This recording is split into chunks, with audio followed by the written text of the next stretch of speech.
Nabi SAW memerintahkan pada saat itu agar seluruh pasukan muslimin duduk ke tanah.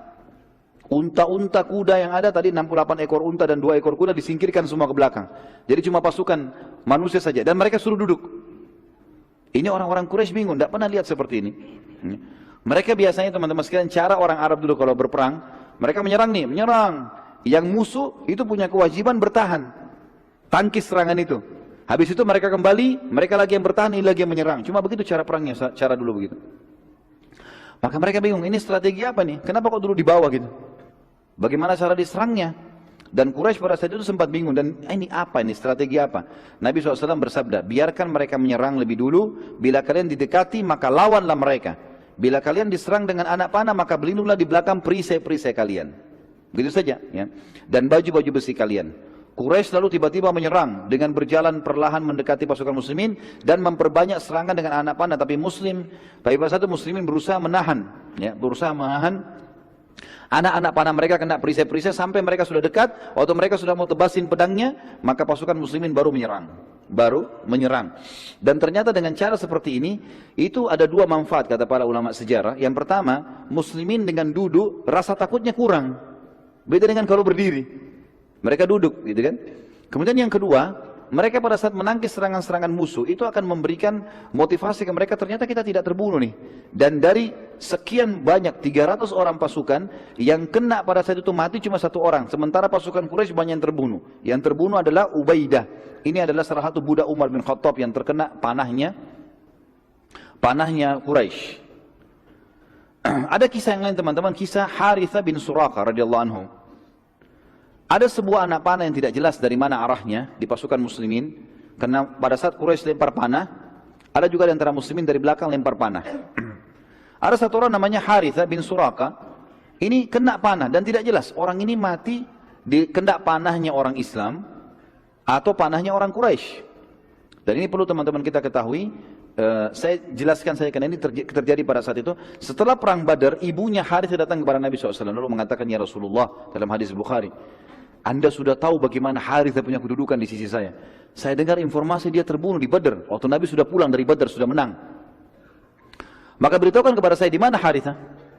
Mati syahid kah masuk surga? Atau dia sekarang tidak jelas, kena panahnya muslim, mungkin dia masuk neraka? Kata Nabi SAW, wahai ibunya Harithah, sungguh kau telah kehilangan informasi. Anakmu Harithah mati syahid, dan sekarang dia berada di surga Firdaus yang tertinggi.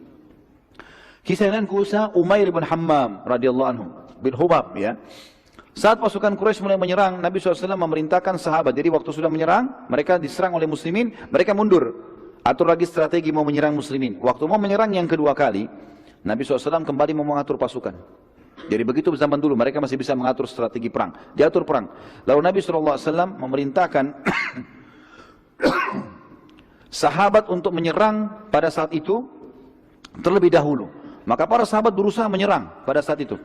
Dan Nabi SAW kembali ke kemah untuk sholat dan berdoa untuk menang kaum muslimin. Dan beliau bersabda pada saat itu ya, waktu pasukan sudah mau disuruh menyerang, kata beliau, sekarang kalian yang serang lebih dulu.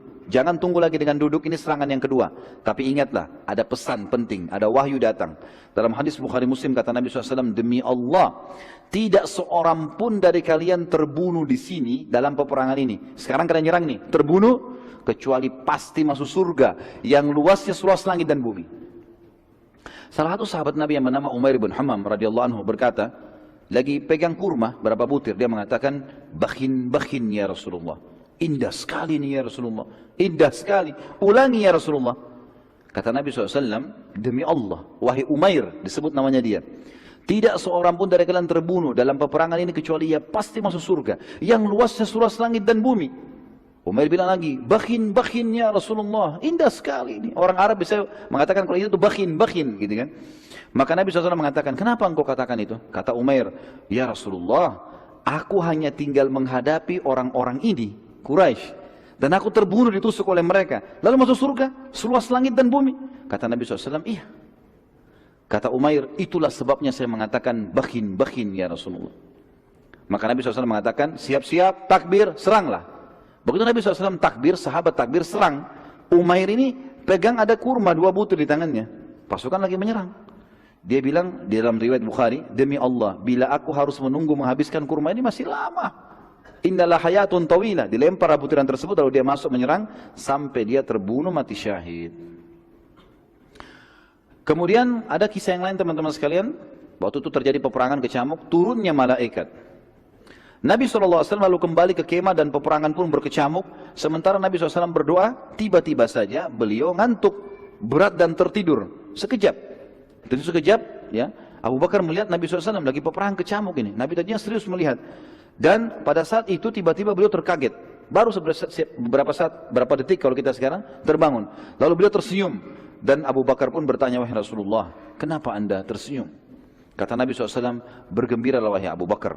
Abu Bakar berkata, apa berita gembira itu ya Rasulullah? Abu Bakar bertanya, apa berita gembira itu ya Rasulullah? Kata Nabi SAW, ini Jibril telah datang dengan menunggangi kuda putih dan bersamanya 1000 malaikat. Quraisy jumlahnya 1000 kurang. Ya, sekarang malaikat datang, kalau malaikat saja lawan sudah cukup, gitu kan? Belum pernah teman-teman sekalian kata ahli sejarah, malaikat terlibat dalam peperangan kecuali perang Badar. Ini pendapat yang paling kuat. Peperangan yang lainnya, Allah SWT tidak turunkan lagi bantuan malaikat. Tapi mereka hadir menyaksikan, iya. Tapi ikut berperang tidak pernah, kecuali di Badar. Nabi SAW lalu keluar dari kemahnya, kemudian beliau menggenggam tanah, dan melempar tanah tersebut ke arah Quraisy. Sambil beliau bersabda, sungguh terhina wajah-wajah kalian. Beberapa sahabat yang pada saat itu di perang Badar masih dalam keadaan kafir berkata, demi Allah, waktu Nabi SAW melempar tanah itu kami menyaksikannya. Dari pasukan kafir kami menyaksikan. Mereka masih kafir, nanti masuk Islam. Dan tidak seorang pun di antara kami kecuali kena matanya debu itu. Lemparan pasir, padahal cuma segenggam ya. Ratusan orang ini semuanya kena dengan itu. Pelemparan tanah tersebut Allah ceritakan dalam Al-Quran. Kembali surah Al-Anfal ayat 17 sampai 18. A'udzu billahi minasyaitonir rajim. Falam taqtuluhum walakinallaha qatalahum. Wa ma ramaita idz ramaita walakinallaha rama. Waliyubliyal mu'minina minhu bala'an hasana innallaha sami'un alim. Dzalikum wa annallaha muhinu kaidil kafirin. Maka yang sebenarnya adalah bukan kamu yang membunuh mereka hai Muhammad. Bukan pasukan memang membunuh orang-orang Quraisy, akan tapi Allah lah yang telah membunuh mereka. Dan bukan kamu yang melempar pada saat kau sedang melempar, tapi Allah lah yang telah melempar tanah itu sehingga menyebar ke mata pasukan Quraisy. Allah berbuat demikian untuk membinasakan mereka dan untuk memberi kemenangan kepada orang-orang mukmin dengan kemenangan yang sempurna. Sesungguhnya Allah Maha mendengar lagi Maha mengetahui. Itu ayat 17. Ayat 18-nya, itulah karunia Allah yang dilimpahkan kepada kalian dan sungguhnya Allah melemahkan tipu daya orang-orang kafir. Allah Subhanahu wa taala juga menceritakan teman-teman sekalian tentang kejadian ini dalam surah Al-Anfal ayat 9 dan ayat 10 ya. A'udzu billahi minasyaitonir tentang kedatangan malaikat yang 1000 itu ya.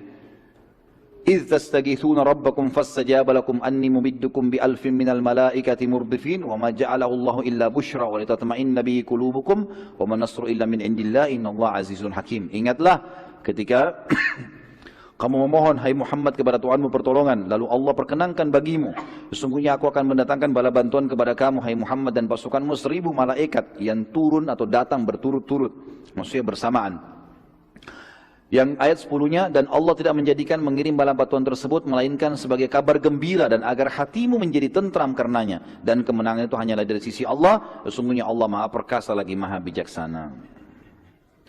Kita masuk ke yang lain teman-teman, kisah Hudzaifah ibn Yaman radhiyallahu anhu. Ini kalau kita mau ikutin sampai subuh loh, nggak selesai. Ini panjang kisahnya.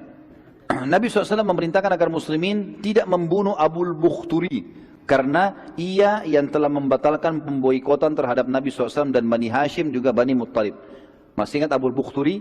Dia salah satu dari sekian orang, 6-7 orang yang berkumpul untuk merobek ya surat yang ditulis oleh orang-orang Quraisy untuk memboikot Nabi SAW. Abu Bukhturi punya jasa. Hadir di perang Badar, Nabi SAW mengatakan jangan bunuh Abul Bukhturi. Kalau temui dia hindari saja, jangan ada yang membunuhnya. Pada saat itu juga Nabi SAW melarang untuk membunuh siapapun dari Bani Hashim karena mereka ikut berperang terpaksa. Terlebih lagi Bani Hashim sudah banyak yang pulang. Tinggal dari Bani Hashim beberapa orang, diantaranya Abbas. Maka kata Nabi SAW, terutama Abbas, pamanku jangan ada yang bunuh. Karena dia keluar membenci, tidak suka. Nabi SAW tidak larang kalau ada di antara muslimin mungkin yang menyerang Abu Lahab, paman Nabi, tapi kafir memang. Abbas tidak berbeda, membenci itu, tidak suka, tapi dia terpaksa. Salah seorang dari sahabat namanya Hudzaifah bin Yaman radhiyallahu anhu sempat marah dengan Quraisy karena beberapa kerabatnya telah terbunuh di peperangan itu, di perang Badar. Dia bilang, apakah kami melihat mereka Quraisy membunuh sanak kerabat kami dan kami akan membiarkan mereka? Demi Allah, bila aku ketemu dengan Abbas, pasti aku akan hantamkan pedangku ini ke wajahnya. Jadi ternyata Nabi SAW larang, tidak boleh kan? Tapi dia emosi, dia bilang kalimat itu. Sahabat ini mulia, Hudzaifah bin Yaman terkenal, orang yang sangat mulia. Tapi pada saat itu dia tidak tahu kenapa dia ucapkan kalimat itu. Dengan jengkelnya di medan perang, kok bisa Abbas dilolosin? Kalau Abbas ketemu saya akan bunuh. Gitu kan? Nabi SAW saat mendengar perkataan Hudzaifah berkata kepada Umar bin Khattab, sedang berada di samping Nabi SAW, wahai Umar, apakah engkau akan membiarkan paman nabimu dibunuh? Umar langsung angkat pedangnya mengatakan, ya Rasulullah, gampang, izinkan saya tebas lehernya Hudzaifah. Selesai, saya bunuh. Hudzaifah sudah jadi munafik. Anda larang bunuh, dia bilang bunuh. Gitu kan? Maka kata Nabi SAW, jangan, biarkan saja dia. Hudzaifah berkata setelah selesai peperangan, sungguh aku tidak tahu kenapa aku mengucapkan kalimat tersebut dan masih saja kalimat tersebut membebaniku selama aku hidup dan tidak akan terbayar kecuali aku mati syahid. Akhirnya Hudzaifah bin Yaman terbunuh mati syahid di Yamamah ketika melawan Musailamah al-Kadzdzab. Ketika peperangan sedang berkecamuk teman-teman sekalian, Abu al-Bukhturi dengan salah satu temannya sempat dilihat oleh beberapa sahabat dan salah satu dari sahabat yang bernama Mujadzir radhiyallahu anhu. Mujadzir ini teman-teman sekalian berkata pada Abu Bukhturi, sesungguhnya Nabi kami telah melarang kami membunuhmu. Abu Bukhturi bilang, bagaimana dengan sahabatku ini?